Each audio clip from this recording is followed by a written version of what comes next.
Americans love using their credit cards, the most secure and hassle-free way to pay. But D.C. politicians want to change that with the Durbin-Marshall credit card bill. This bill lets corporate megastores pick how your credit card is processed, allowing them to use untested payment networks that jeopardize your data security and rewards. Corporate megastores will make more money, and you pay the price. Tell Congress to guard your card, because Americans lose when politicians choose. Learn more at guardyourcard.com.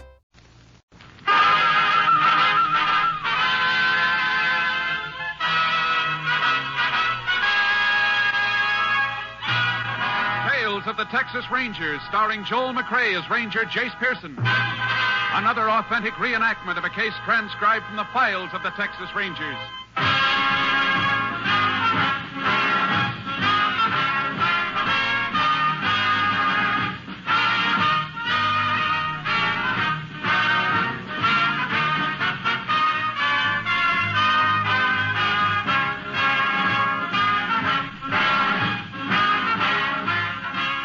Names, dates, and places in the following story are fictitious for obvious reasons.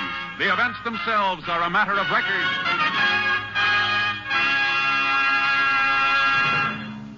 Every day, Monday through Friday, there's top entertainment all day long when you set your radio dial to NBC. Listen for Double or Nothing, and you'll hear one of radio's funniest quiz shows. Yes, Walter O'Keefe consistently comes up with great comedy entertainment Monday through Friday on Double or Nothing. Listen, and you'll agree. And then there's the program with a heart, Strike It Rich. The grand entertainment that Warren Hull brings you every day on Strike It Rich is just what the doctor ordered if you suffer from the housework blues. From Chicago, Tommy Bartlett brings you Welcome Travelers and interviews with the many interesting guests who each day pass through the Windy City. And for more fun, listen for Bob and Ray, those two zany comics. Then there's Music and Charm with Dave Garroway. So remember, every day, Monday through Friday, chase your blues away with the wonderful daytime programs on this station of the NBC Radio Network. And now, here's today's adventure with the tales of the Texas Rangers.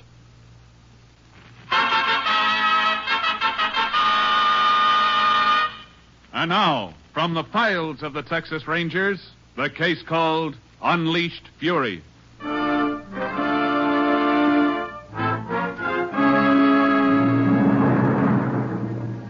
It is 3:30 a.m. during the night of April 25th, 1938. Near the town of Carnesville, Texas, Ralph Lang and his wife were asleep in the upstairs bedroom of their farmhouse. Outside the house, a car pulls to a stop, and a moment later, Lang is awakened by someone knocking on the front door. He gets up and goes downstairs. All right. Who is it? Ranger Morgan, Texas Ranger. Oh. Sorry to wake you up, sir. Oh, it's all right. What is it? You hear anyone prowling around your house tonight? I know. Why? Well, I don't want to scare you, but we're looking for one of the inmates from the state hospital. You mean somebody escaped from the asylum? Yes, sir, about 1 this morning. We're checking all the houses in the area. Your door's locked? Yeah, always keep them locked at night. This man, is he dangerous? Yes, sir. He's a killer. I see. I'll have to move on now. Just make sure you keep your doors and windows locked. And let us know if you see or hear anything. I will. Thanks for warning us. Who is it, Ralph? Nobody, honey. You go back to bed. Good night, sir. Good night, Ranger. Who was that? Texas Ranger. Well, what do you want? Nothing, honey. That ain't so. What's a ranger doing around here this time of night? Now, Jenny. What is it, Ralph? What's happened? Nothing, I tell you. Just some fella got out of the hospital. Rangers are looking for him. Why'd they come here? They're checking all the houses around here. Just wanted to know if we'd seen him. Ralph, I'm scared. Now, honey, there's nothing to worry about. Let's go back to bed. I think you ought to look around the house first. What for? We keep our doors and windows locked. He can't... Please, Ralph. All right, honey, all right. But there ain't a way he could have got in. Besides, if he did, we'd have heard him by now. All the same, I'd feel better if you had a look. Okay. Ralph, I'm scared. Now, honey, you don't have to be scared. Here, I'll switch on the living room light. Here, you see, not a soul. You better look in the kitchen. Well, Jenny, the kitchen door's locked. I'm not sure I locked it. Huh? I can't remember. All right. I'll go out there. Be careful, Ralph. I will.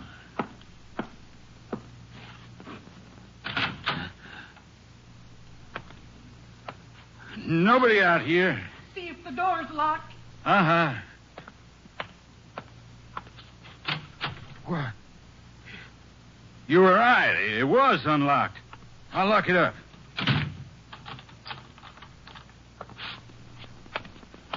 Now, I've looked. What do you say we go back upstairs and get some sleep? I'm still scared, Ralph. That Ginny, man... you gotta get hold of yourself. Now, there's nothing to be scared about. I'll just get this light and maybe... Huh? Listen, I don't hear nothing. upstairs. Ralph, Sounded like our bedroom door. Let me make sure. don't leave me. No, honey. Come on, come on. Yeah. It's closed. He's upstairs. He must have been hiding in the hall. We didn't know it. I better phone No, them. no, he'll hear you. Let's go. All right, come on. I can't get this blame locked.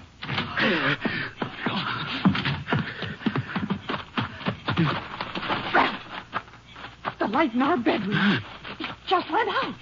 Yeah, come on, we get the car. What's the matter? The car keys, they're upstairs. Oh, what are we going to do? Ralph, the window. He's watching us. Come on, we gotta get out of here.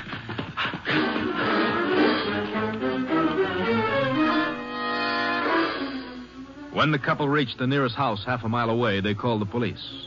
Radio word was flashed to Texas Rangers Jace Pearson and Clay Morgan, who were covering that area in separate cars.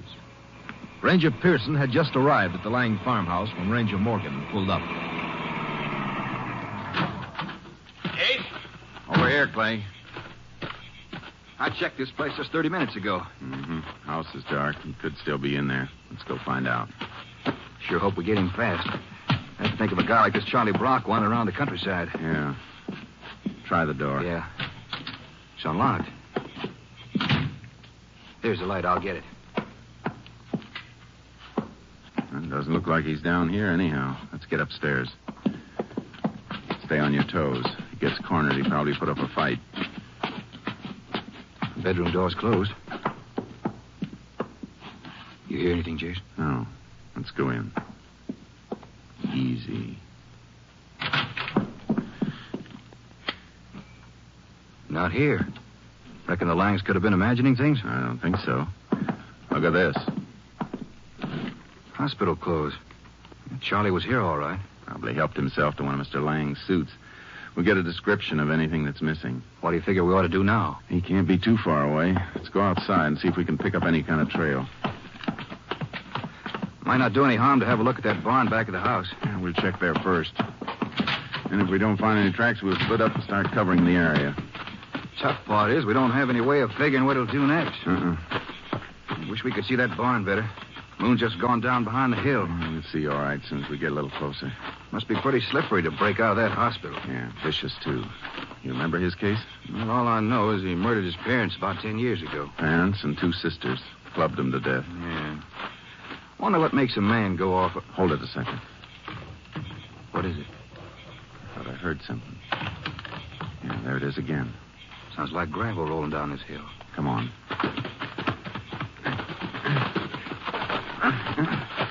Jason, there he is. Stand on that ridge. You can see a silhouette. Hold it, Charlie! Afraid there's no use, Clay. He just went over the rise. How about that? They're the whole time watching us. He sure got nerve. More than that. Watch yourself when we get to the top. Yeah. And I'll be. Where'd he go? There's not a sign of him. He's got to be around somewhere. Let's keep moving.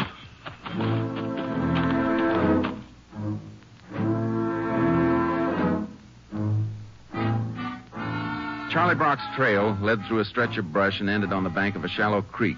Clay went back for our horses, and we continued to scour the area. By noon, we were convinced Charlie'd gotten away.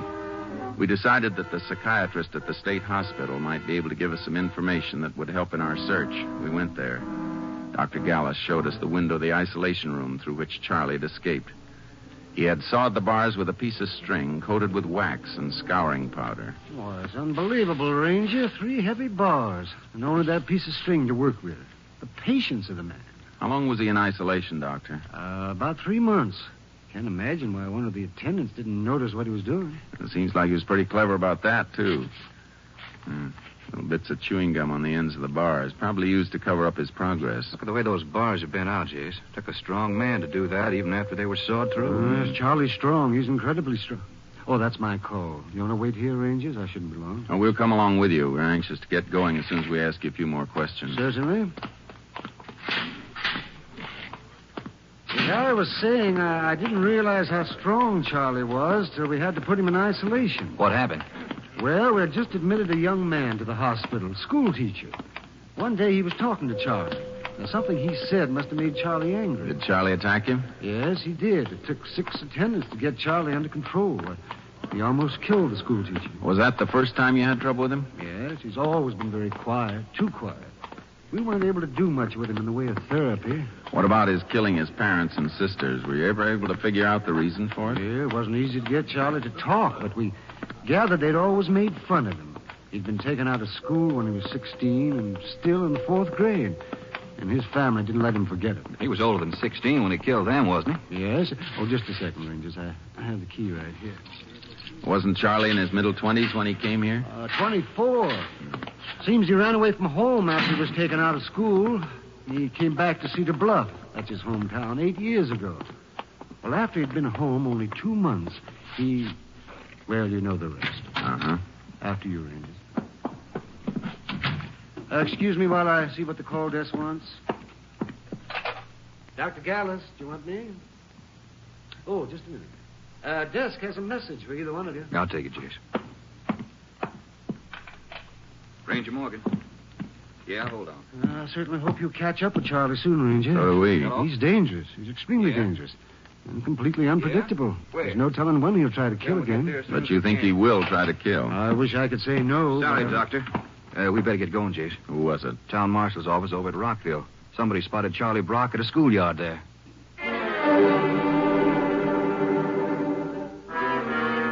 We took my car and made the 18 miles from the hospital to Rockville in 20 minutes. It was 3:30 when we arrived. The schoolyard was deserted.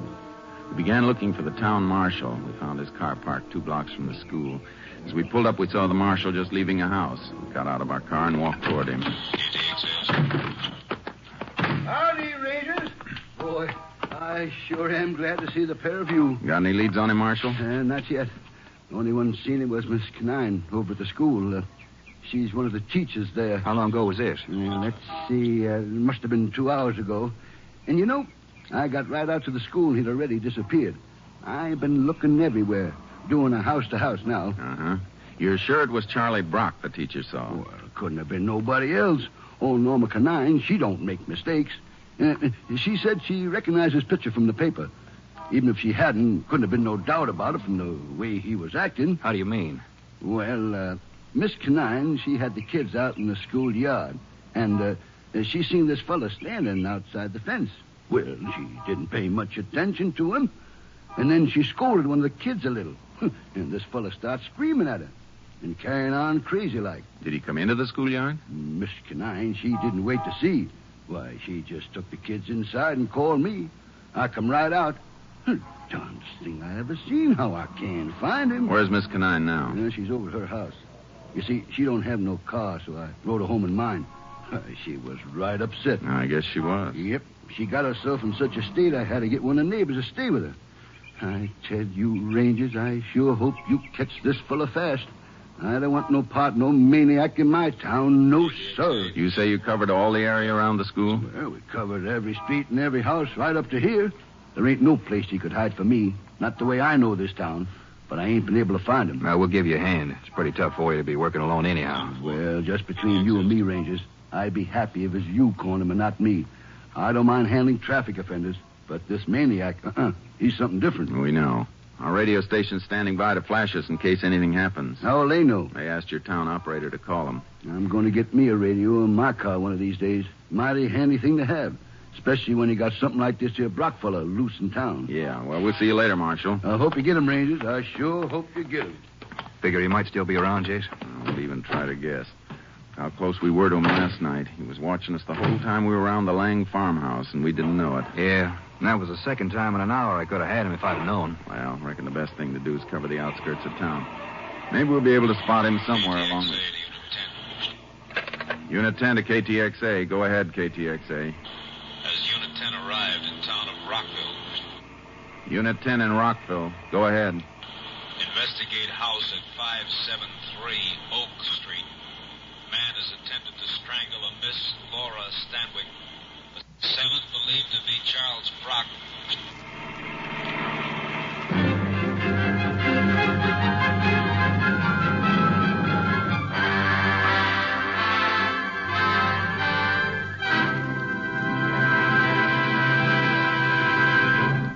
In just a moment, we will continue with Tales of the Texas Rangers, starring Joel McCrea as Ranger Jace Pearson. You've seen it happen time and time again. Children playing, a ball rolls into the street, a child rushes after it, full in the path of a speeding automobile. Perhaps the driver stops in time. The chances are he can't. And another tragedy, another accident due to carelessness is chalked up to become a figure on next year's traffic accident statistical chart. Let's all keep this year's traffic accident rate as low as possible. Stay within the speed limit. Don't endanger your life by trying to get somewhere too quickly. Better late than never may be a tired old saying, but it's also good common sense. Be alert and careful every moment you're behind the wheel. Never drive after drinking. Stick to your side of the road and watch for warnings at grade crossings. Remember, it's your life that's at stake. You can't afford to be careless. A life you save may be your own. And now let's get back to Tales of the Texas Rangers and our story for this week.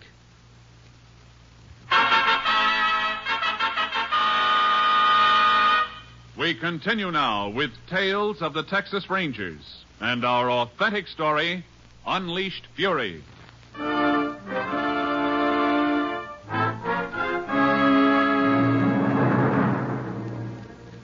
We drove to the address indicated in the radio call. It was a small bungalow set a little apart from the rest of the houses on the street. When we arrived, a number of neighbors were already in the house and stood in little groups in the living room and kitchen. 2 or 3 people were comforting Laura Stanwyck, a girl in her early 20s. No. She was sitting at the kitchen table. Excuse us. Let us through here, please. Folks, if you don't mind, we'd like to ask Miss Stanwyck a few questions. We won't be long. Miss Stanwyck, we're sorry to bother you, but there are a few things we have to know. It was so awful. Awful. Did you get a good look at the man? Yes. His eyes. And the way his mouth. Had you ever seen him before? Only his picture in the paper. He was the man who... Oh, I'm sorry. The man who escaped from the hospital last night. Yes. Can you tell us how it happened?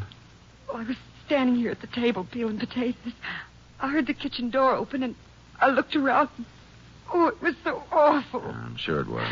He jumped at me. Made the most horrible sound. Like an animal. I felt him put his hands around my throat.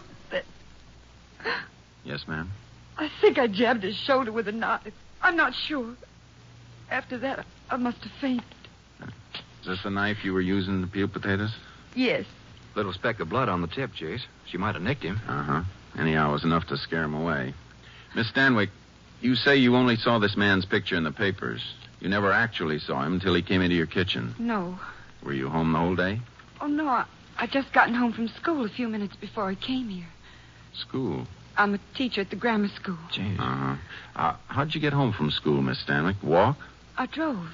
Is that your coupe out in front, the blue one? Yes.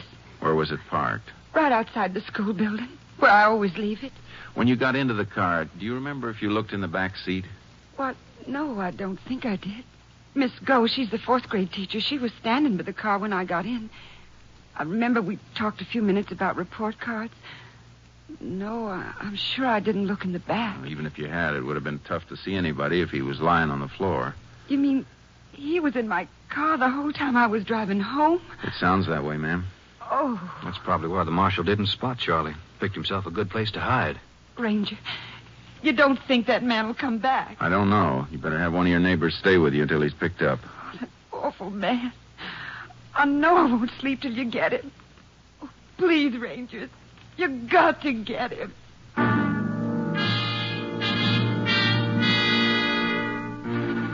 We questioned the neighbors. Nobody'd seen Charlie Brock enter or leave the house. Working in cooperation with the marshal and a posse of townspeople, we covered every inch of the town. At 10 that evening, Clay and I went into a restaurant to get something to eat before continuing the search. Tired, Jace? Oh, not too much. I don't know. Beats me how this guy's disappeared. Me too, unless he's hiding someplace we haven't thought of looking. Can't think of where that would be. We've hit just about every alley, cellar, and backyard in town. You want to hand me the salt and pepper? Here you are. Thanks. Like I said last night, you can always try to outguess an ordinary criminal, figure out some kind of M.O. on him. But with this guy, you never know what he's going to do next. I've been thinking about that. Seems to me we do have something that looks like an M.O. You mean schools? Uh-huh. Remember, while he was in the hospital, he jumped a school teacher. And today, he was after 2 others. Yeah? Yeah, forms a pattern, all right, but why? Yeah, it's something Dr. Gallus would have to say for sure, but it sounds like Charlie feels everything that's gone wrong for him started with school and teachers. Now, suppose it's true. Suppose he's going to hit another school. Where does that leave us? We can't cover every school in Texas. No, but there's one we can cover. One that could be a pretty likely choice for Charlie. Which one's that? Charlie's hometown, Cedar Bluff. It's only about 20 miles from here. Yeah, but how can we be sure? Well, we can't. But if you draw a straight line between the hospital and Cedar Bluff, what's it cut through? Well, let's see it. Hey, it does come right through here. You figure Charlie might have just been sidetracked for a few hours this afternoon, and maybe the place he really meant to go when he broke out was his hometown? There's more than half a chance he may be heading for the school where he used to go. He could figure that this school is the root of all his trouble. You might have something at that, Jace. You finished eating? Yeah, I've had enough. Let's get over to Cedar Bluff.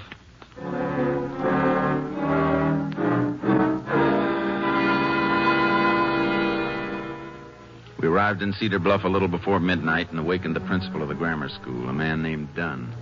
He'd been one of Charlie Brock's teachers and twice the victim of Brock's violence. Mr. Dunn admitted that he'd been more than uneasy since reading of Charlie's escape. He also felt the strong possibility of Charlie showing up at the school. The following morning, Clay and I arrived at the school before it opened. By 8:30, the children began arriving. 15 minutes later, Mr. Dunn walked toward where we stood, just outside the school building. Good morning. Good morning, Rangers. Morning, Mr. Dunn. Well, you know, I've got to confess it. After you left me last night, I hardly slept a wink. I'm sorry if we bothered you, but we thought it was necessary. Well, of course it was. Good morning, Miss Hoffman. Morning. I kept thinking about Charlie Brock and the trouble he gave us when he went to school here. I expect he was a real problem, huh? Yes, he was, and it's so strange. In most ways, he was a completely backward boy. But sometimes, when it came to covering up something he'd done, he was actually brilliant. And we've seen some examples of his brilliance, like the way he broke out of the hospital. Well, once you've been close to him, you never forget him. He was like some vicious animal. I can still remember the way he looked. And that was over, 15 years ago. Uh-huh. And I certainly hope he doesn't show up here with all these children around. We'll be watching for him, Mr. Dunn, just in case. Mm-hmm. Don't you want to come into my office where you can make yourselves comfortable? Thanks, but we better stay in our car. There might be some radio calls. Besides, we'll have a better view of the school from there. Your car? I'm afraid I don't see it. Oh, behind those trees, Mr. Dunn. We got out of the way, especially for Charlie's benefit. Oh, yes. And call us if you want us. Well, thank you, but I hope I don't have to. We'll see you later, Mr. Dunn. Come on, Clay. Yeah. That Mr. Dunn reminds me of a teacher I had when I was going to school in Wichita Falls. Uh-huh. Hey, you hear that, Jace? Remember how there were days when you'd hear that bell while you're still 2 blocks away from school? Yeah. You started worrying because you were late and there was nothing you could do about it. Yeah, except start thinking of a good excuse. I wonder what goes on in Charlie Brock's mind when he hears a school bell ring. Yeah, probably thinks it's the end of the world. Could be you're not far wrong. Well, we better get in and settle down. We're liable to be here all day.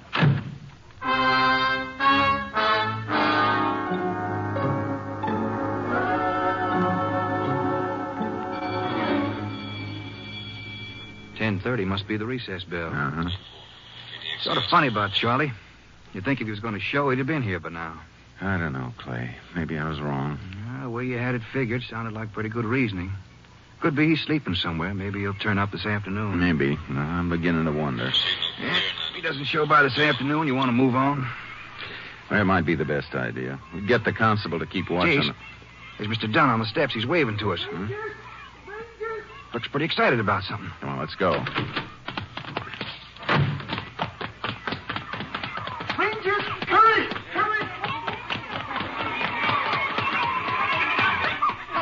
He's in there. He's inside the building. Where? He tried to kill Miss Hoffman. Oh, it was awful, the way he looked. Where'd he go? Upstairs, I think. Come on, Clay. Right. Must be up this way. They didn't come in while we were here. Must have broken in the school last night and slept here. Yeah, try that first classroom. I'll get the other one. Right. Nobody in here. Well, this one's empty, too. Might as well work our way down the hall. We gotta get... Wait a minute. The room over there. Thought I just saw the door ease shut. If he is in there, try not to make any sudden moves. Just keep talking while we work toward him. Yeah. Jay's in the corner. Uh-huh. All right, Charlie. Come on now, boy. Easy now, Charlie. Nobody's gonna hurt you. You just come along with us. He's going for that flower pot. No, Charlie. Put it down. Put it down, Charlie. Watch it, Jay! Come on, Charlie. You're going with us now. Easy, Charlie. Grab him! She got you! Got you! Come on, Charlie. Can you hold him for just a minute? Now, let's go, Charlie. Everything's going to be all right now. That's a boy now. Easy does it. Down this way, Charlie. Everything all right, Ranger? Mr. Dunn, I think you better get back in one of the classrooms till we get Charlie downstairs. Surely, Ranger. Surely. All right, Charlie. All right, let's go. Let's go. Let's go. You'll be all right, Charlie. I don't belong in there. They do. They do. They do. They do. Come on, boy.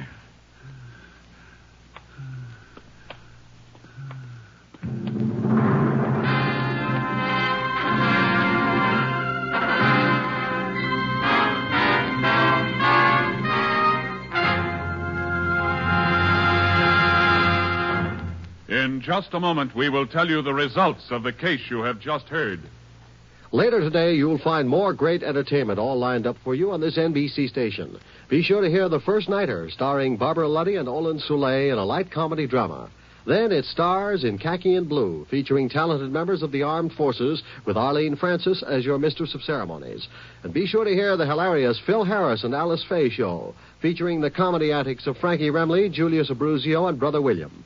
And remember, too, that Theater Guild on the Air will bring you Prologue to Glory, starring John Lund and Wanda Hendricks. Today's Theater Guild on the Air play is a story about Abraham Lincoln as a young man. Yes, Sunday is Fun Day on NBC because of the many fine shows sent your way to add to your listening pleasure. Later tonight, you'll want to hear Jack Parr and the $64 question as Jack asks the questions and gives away the money.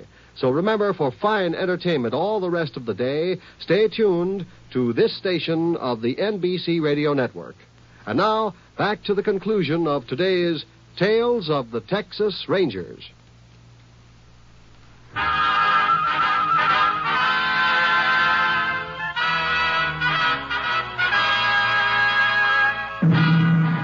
And now, here are the results of the case you have just heard. Charlie Brock was returned to the hospital where he was placed in a special isolation room. Despite continued efforts at therapy by the psychiatrist, Brock's condition grew steadily worse. On November 10th, 1940, Charlie Brock died quietly in his sleep.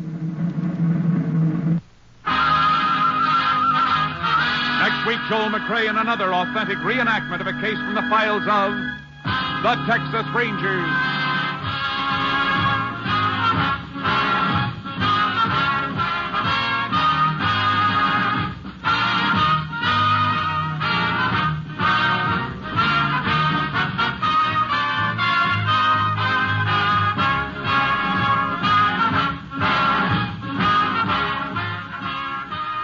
Joel McCrea will soon be seen in San Francisco Story, a Warner Brothers release.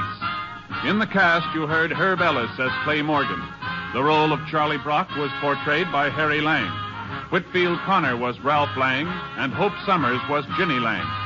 Howard McNear played Mr. Dunn, and Kay Stewart was heard as Laura Stanwyck. Technical advisor was Captain M.T. Lone Wolf Gonzalez of the Texas Rangers. This story was transcribed and adapted by Charles E. Israel, and the program was produced and directed by Stacy Keach. Hal Gibney speaking.